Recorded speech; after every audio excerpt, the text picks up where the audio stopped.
Millet dosa ತಯಾರಿ ಈಗ ಇದು ಬಂದ್ಬಿಟ್ಟು ಮಲ್ಟಿ ಮಿಲೆಟ್ ಎಲ್ಲ ಮಿಕ್ಸ್ ಆಗಿರ್ತಕ್ಕಂಥ ಬಂದಿತ್ತು ಪ್ಯಾಕೆಟ್ ಅಲ್ಲಿ.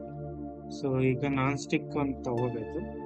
ಸೊ ನಾನ್ ಸ್ಟಿಕ್ ಅಲ್ಲಿ ಆದ್ರೆ ದೋಸೆ ಚೆನ್ನಾಗಿ ಬರುತ್ತೆ, ಎಸ್ಪೆಷಲಿ ಮಿಲೆಟ್ ದೋಸೆ. ಸೊ ಹೀಗೆ ಒಂದೊಂದು ಸ್ಪೂನ್ ನೀಟಾಗಿ ಹಾಕೊಂಡು ಈ ಮಿಲೆಟ್ ಪೌಡರ್ ಸಿಗುತ್ತಲ್ಲ, ಇದನ್ನ 1.5 ಅವರ್ ನೆನೆಸ್ಬೇಕು.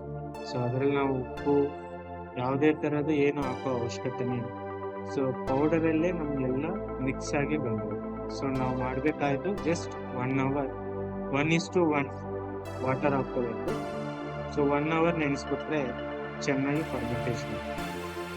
ಸೊ ಫರ್ಮೆಂಟೇಷನ್ ಆದಮೇಲೆ ನಾನ್ ಸ್ಟಿಕ್ ಒಂದು ತವ ತಗೊಂಡ್ಬಿಟ್ಟು ಅದ್ರ ಮೇಲೆ ಚೆನ್ನಾಗಿ ನಿಮಗೆ ಕ್ವಾಂಟಿಟಿ ಯಾವ ಥರ ಬೇಕು, ಲೈಕ್ ವಾಟ್ರಿ ಬೇಕಾ ಇಲ್ಲಾಂದ್ರೆ ಚೆನ್ನಾಗಿ ಗಟ್ಟಿಯಾಗಿರ್ಬೇಕಾ ಅದನ್ನ ನೋಡ್ಕೊಂಡು ನೀವು ವಾಟರ್ ಮಿಕ್ಸ್ ಮಾಡಿ.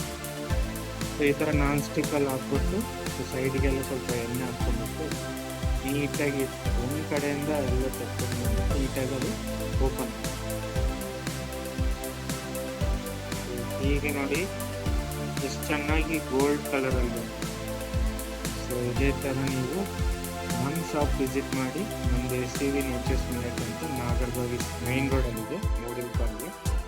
ಸೊ ನೀವು ಗೂಗಲಲ್ಲಿ ಸರ್ಚ್ ಮಾಡಿದ್ರೆ ನಮ್ಮ ಶಾಪ್ ನೇಮ್ ಸಿಗುತ್ತೆ. ಸೊ ದಯವಿಟ್ಟು ಬನ್ನಿ.